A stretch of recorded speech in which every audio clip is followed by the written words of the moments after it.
Conceive, believe, achieve. This is former UFC middleweight champion of the world, Michael Bisping. Paddy the Baddy here. You're listening to Combat Sports UK. And you're watching Combat Sports UK. Hi everybody, welcome back to Combat Sports UK, and I'm delighted to be joined by the number 5 ranked featherweight in Oktagon, Niko Samsonidse. How are you doing? Samsonidse. Nice to meet you. I'm happy to be here. Thank you. Perfect. It's great to have you here. So how is camp going in the run-up to the fight? We're fighting on the 16th of October against Nicolae Hantea. How are we feeling in the run-up to the fight? I'm feeling good. I'm feeling prepared. It's 2 weeks to go. Yesterday I had a good hard sparring session to sharpen everything. And yeah, I'm feeling good. Just 2 weeks left, ready to go. I'm really looking forward for the fight. So yeah, I'm happy. And how has camp been going so far? Are you somebody who kind of takes in a long fight camp? Are you somebody who's almost always training? So it's almost kind of always like you're in fight camp. What's it look like in the run-up to this fight? Well, to be honest, I really love the sport. So I'm always training, most of the time training twice a day, always, if there's a camp or no. So I'm always more or less fit. But for sure, if there's a fight camp, we do like specialized training. For example, if you have a special opponent, like training specialized for that. So yeah, it always depends. But I normally start like 6-8 weeks before, like make plan and everything. Also with the clean eating and stuff. I don't have to cut so much, but still, it's good to have a proper plan and yeah, to start early. And is that plan kind of tailored between you and the coaches, or do you kind of set it out yourself and say, hey, this is what I think I want to focus on? Or is it more from the coach's side? How do you kind of balance the relationships there? Well, we do it together. I think everybody like participates in making the plan, has their own experience, and then we put it all together as a team, which is nice because I get all the experiences from my coaches and from my individual perspective. So yeah, it's been all put together. Ah, brilliant. And then kind of last time out earlier this year, you beat Roman Palas by decision. What were your learnings and reflections on that fight? Well, for me, it was really emotional because I had a 2-year layoff, and then being back in front of so many people against a hometown veteran, it was just an amazing feeling. And what I learned from the fight, it's especially in this one, I felt like really happy. I felt like really having fun, and for me, a big learning was somehow to even more enjoy the whole process, enjoy everything, what's before, what's after, what's in the fight as well. Not be so tense, just like having fun. And yeah, that's the key for me. That's why I'm doing it. Yeah, so you kind of achieved almost like a little bit of flow state in the previous fight. Is there anything you kind of changed in your preparation to help you achieve that? Maybe something, the walkout or the time before the fight. Sometimes there are little changes that fighters can make that bring them into that flow state during the fight. I don't know. I mean, I always had some like visualization, meditation stuff, or just dancing around in the locker room, stuff like this. But maybe it just came from experience, or to feel more free. Also with the walk and with the nice atmosphere, I really felt comfortable, like performing for Oktagon, performing in front of so many people at a stage like this. Maybe that was a aspect as well. And then going into this fight, kind of how have you kind of looked at your opponent, Nicolae Hantea? What have you seen in his game that you think you might be able to exploit going into the fight in Frankfurt?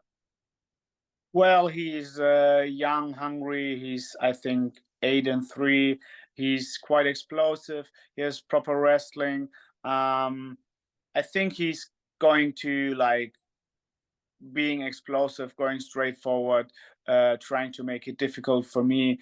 But like always, I'll try to play my game, try to the advantages I have, to use my advantages, use my distance, use my straights when he's coming forward, when he's even taking me down. I'm like, I started with grappling originally. I'm a grappler, not anymore. I really love to strike as well, but even though, like, even if it happens, if he takes me down, if he's able to, he's not gonna like enjoy being on the ground with me. So I'm really looking forward. I'm just happy to be in the Octagon in 2 weeks again, and it's going to be a good one. Yeah, you can see on your face that you're positively, you're really beaming about the prospect of getting back in there. Is it, like you mentioned there, you kind of changed from the grappling to the striking? Is it a case of, you hear the cliche of grapplers fall in love with their hands, right? Is that something that kind of happened to you, you feel, or is it just something that naturally happened as your career evolved?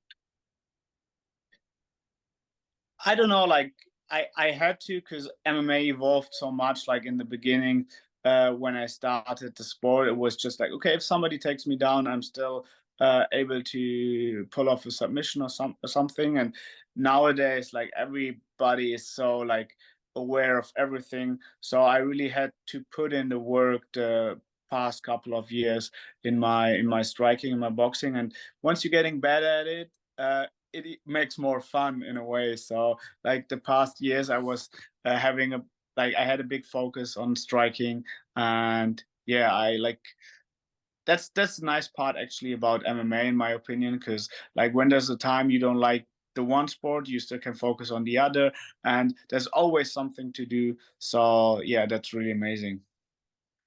And in terms of, again, going back to this fight, would you kind of like it to stay on the feet? Would you, you mentioned that he's going to try and maybe come at you quite energetically and maybe quite early on. Would you kind of see yourself easing into the fight and then kind of getting your reads before going into the later rounds and trying to finish him there, or would you like it nice and fast, done first round? What would be your perfect outcome?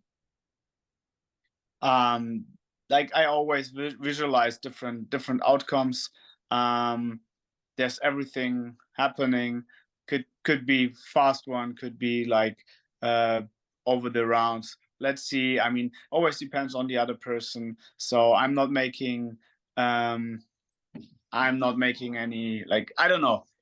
Let's see. Let's just wait for the fight. I have different endings in my head, and let's see what the outcome will be. Yeah, so just stay adaptable, flow, as Bruce Lee always says. Try and stay like water, try and flow. In terms of Octagon, you're ranked number 5, which is a great achievement. Congratulations from the previous fight. How do you see yourself in the pathway with the organization moving forward? Should we get a good result from this fight? What do you kind of see for yourself in the division moving forward? For sure. I want to climb the ranks. There's no question about it. But first, I got a task in 2 weeks. I got a fight.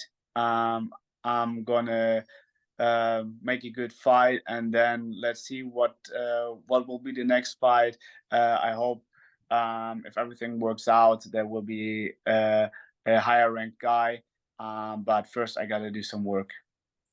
Yeah, because the good thing with an organization like Octagon is you can go pretty quickly. You can head up the rankings pretty quickly and get a title shot. How do you see the division in itself at the moment in Octagon? Do you see kind of many fights in there that you think, oh yeah, this is a good fight for me going forward? Yeah, I mean, like, our division has a lot of potential, a lot of good guys, a lot of guys I respect, a lot of guys who are, yeah, phenomenal, sorry, phenomenal fighters, and yeah, so it's amazing to see. It's amazing to see how our division grows as well. The good fighters getting signed. So yeah, there are a lot of good potential matchups, in my opinion. Now, I mean, there was like the championship fight, which had an unfortunate ending. There, I wish all the best, all good recovery for Kader, and let's see what brings the future. I don't know how long it will take with his shin, and also for my fellow countryman, Mate Sanikidze, who's, I don't know when he will be back. He also had the fight, and let's see. Yeah, you mentioned there your fellow countrymen, so you represent both Georgia and Germany. And at the moment, Georgia, I think, is going through a real prime time in terms of MMA. You look at the guys in the UFC, Marab, you got Giga in there as well, Kugutaladze, Ilia Topuria, even though he's kind of Spanish as well. What does it look like kind of in Georgia in terms of the excitement for MMA? Is there a real buzz there in terms of the current crop of fighters that you have?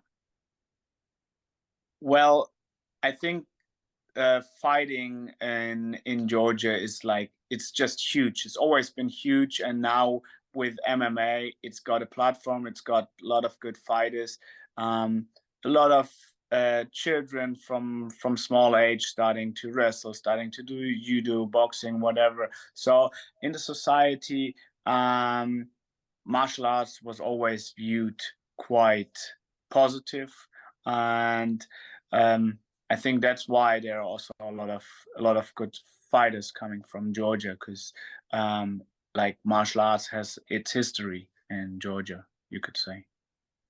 And would you personally like to see Oktagon head over to Tbilisi, for example, for an event? Would that be exciting for you? Well, that would be amazing for sure. That would be really nice to fight there and then visit my family back in Georgia. But I'm also really happy to have like big events like here in Germany, because Oktagon is making a really good job expanding and making MMA Germany huge. And that's amazing to see, especially right now in Frankfurt. I think it's the third time it's sold out, 10,000 people. That's like, I think years ago it was unbelievable to have stadiums like this. So it's amazing. Yeah, you're totally right. And then the other side of that question is, of course, Germany. You know, Octagon are really pushing Germany. They've done Oberhausen, then have done Frankfurt 2 or 3 times this year. Cologne later in the year as well, which is a massive arena. What do you think on kind of the crop of German MMA fighters? Like, what's the buzz around where you are in Berlin, for example? Well, it's growing. It's growing fast. Still, we a little bit behind. Maybe if you compare, for sure, if you compare it with the US, but also like if you compare with the UK, for example.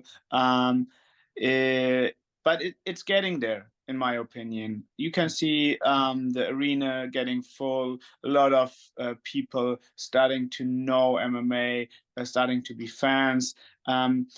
I think, like I'm always saying, years ago, I always had to explain MMA to friends, to people who didn't know or who were not into the sport. And now it's like everybody's saying, MMA for sure. I have seen this, I've seen that, I've seen a fight, whatever. So yeah, it's becoming way more popular, and also the level of fighters is like, it's getting better and better, and we're seeing a lot of good guys from Germany as well, which makes me happy actually, because that's what we all want, like that the level goes up and competition gets better, and there's more focus, more happening for our sport.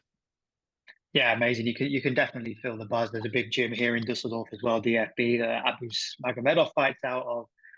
So just kind of to wrap up, I want to throw kind of back to you. Have you got any shout out you want to make, any sponsors or your team or anything like that before we finish up? Well, firstly, thanks for your time, thanks for the interview. Shout out to my team, to my coaches, my friends, my sponsors, and yeah, see you in 2 weeks. And one love. Let's go. Amazing. Niko Samsonidse.